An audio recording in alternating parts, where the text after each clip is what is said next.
Hello hello la famille, bienvenue sur ma page By Nia Cuisine. Aujourd'hui je vous partage la recette de la soupe Kronja assaisonnée avec du yet et du gage. Vous allez vraiment adorer ça. C'est une sauce qui n'est pas vraiment gluante, donc c'est vraiment parfait. Vous pouvez manger avec du riz, avec de la pâte. Super, vous allez aimer ça. Je vais commencer par faire bouillir les morceaux de pâte de bœuf. On va faire cuire ça pendant un bon petit bout de temps, 30 à 45 minutes pour que ça soit bien cuit.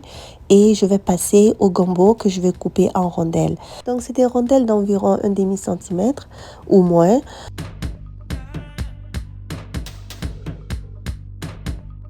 Les morceaux de pied de bœuf sont à mi-cuisson. Donc là maintenant je vais ajouter la viande. J'ai ici de la viande de mouton qui est bien lavée que j'ajoute. Et puis ensuite j'ajoute un morceau de yet qui va donner du bon goût aussi à ce bouillon. Et puis on va laisser cuire tout ça pendant 10 à 20 minutes. Donc après ça, je vais ajouter de la sauce tomate. Donc si vous n'avez pas une sauce tomate en boîte, vous pouvez aussi écraser de la tomate et ajouter.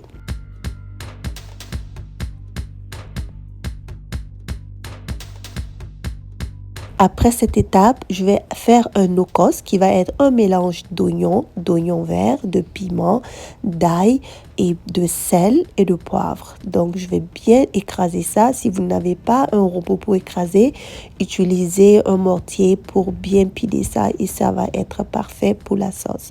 Donc, vraiment, pour rappeler l'objectif d'ajouter le no-cost, c'est vraiment d'apporter un goût au bouillon parce que le plus important, c'est que le bouillon ait vraiment un goût super.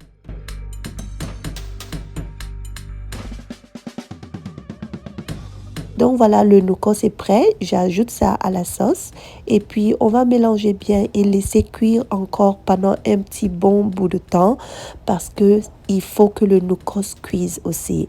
Donc ensuite, je vais ajouter le soumara ou le soumbala.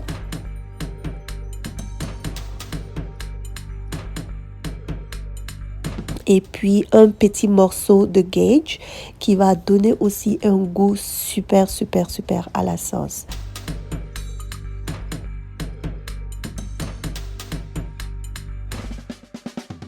Dernière touche, ça va être les fruits de mer.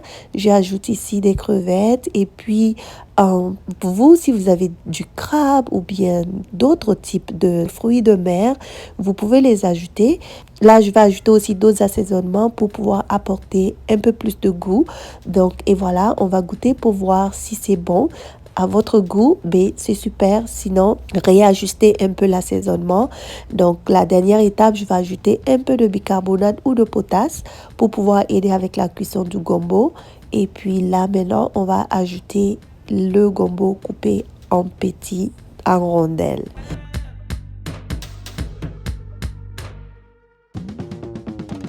On va laisser cuire ça jusqu'à ce que les morceaux de gombo se ramollissent vraiment. Et entre-temps, j'avais aussi ajouté une demi-aubergine. Et puis, on ajoute l'huile de palme. Donc, l'huile de palme, ça va permettre de donner cette belle couleur. Si vous n'aimez pas l'huile de palme, n'en rajoutez pas. Mais bon, ça apporte aussi cette belle couleur à la sauce.